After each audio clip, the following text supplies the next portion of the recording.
अब देखिए, विभाजित होने वाली कोशिका में कौन आते हैं? तो लीवर आता है। दारू पीने वाला को भले ही पता नहीं हो, लेकिन उसको अंदर में ऐसा महसूस होता रहता है कि जो हमारा लीवर है, अगर हमको डॉक्टर बोल दिया कि 4 से 5 दिन दारू नहीं पीना है, तो तब तक ठीक हो जाएगा, कोई दिक्कत नहीं। माँ तेका तेका बात मानता रहता है। जब सही ठीक हो जाएगा ससुरा के, फिर पीने लगेगा। और यह लीवर कैसे होते हैं ना, इस लीवर की खासियत है, यह विभाजित होने वाली कोशिका है। अगर लीवर को 2 भाग में काट देंगे, काटने के बाद भी वो वापस ज्वाइंट हो जाएगा, जिसको हम लोग बोलते हैं ना करेजी बोलते हैं, करेजी यानी अथी का, चिकन का, वह करेजी ना, उसको लीवर बोलते हैं, वो लीवर होता है। ठीक, अब देखिए, विभाजित होने वाली कोशिका है जो लीवर, तो दारू पीने वाला का लीवर कुछ दिन तक खराब हो जाएगा, डॉक्टर बोलेगा कि लीवर तुम्हारा सड़ जाएगा, ऐसा हो जाएगा, डराएगा, धमकाएगा, और सही बात भी है। लेकिन जैसे ही कुछ दिन छोड़ दिया, पुनः लीवर ठीक हो गया। और लीवर के लिए बहुत सारे दवा भी आते हैं, सिरप वगैरह, जाइम वगैरह, तो फिर से लीवर ठीक हो जाएगा। लेकिन अगर विभाजन अगर न्यूरॉन में हो जाए, तो न्यूरॉन अगर सेल डिवीजन हो गया, तो आपको ब्रेन हेमरेज हो जाएगा और वह मर जाएगा।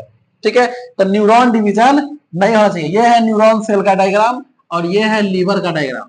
ठीक है, तो लीवर क्या होता है ना कि बहुत ज्यादा विभाजित होती है और न्यूरॉन बहुत कम विभाजित होती है, मतलब विभाजित नहीं होती है।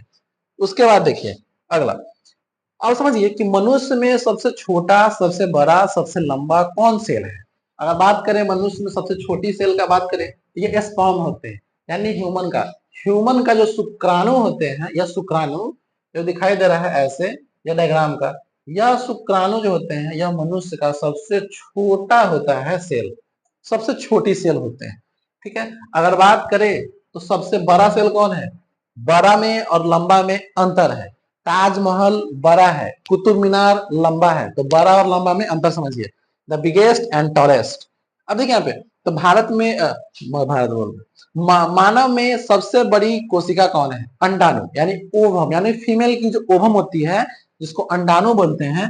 आगे चलकर रिप्रोडक्शन में पढ़ेंगे, मेल का शुक्राणु और महिला का अंडाणु दोनों मिलकर नए बेबी का जन्म होता है।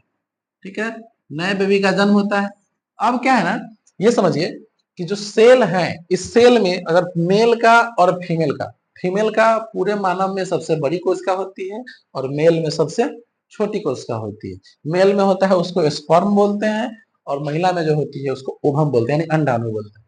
अगर बात करें तो मानव में सबसे लंबी कोशिका कौन होती है? तो सबसे लंबा कोशिका का नाम होता है न्यूरॉन। ठीक है, न्यूरॉन बहुत बड़ी कोशिका होती है, यह हमारे ब्रेन में होता है। आप अपने ब्रेन का कितना यूज कर पाते हैं, यह हमारा न्यूरॉन डिवीजन होगा, उससे पता चलता है। अगर आप किसी को रॉड से मार दिए माथा पे, तो न्यूरॉन उसका जैसे ही डिवीजन होगा, उसको ब्रेन हेमरेज हो जाएगा, फिर वो मर जाएगा। ठीक है, अब आगे ये समझेंगे कि सेल के कौन कौन से पार्ट हैं।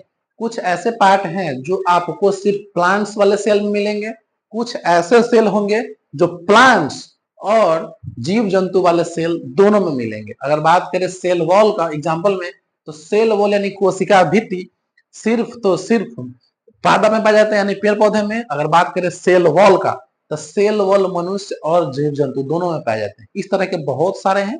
Power house of the cell is called to mitochondria. Mitochondria to release the energy into 38 ATP. There are many types of example for the cell. This will be class will soon next tomorrow class. Okay, bye.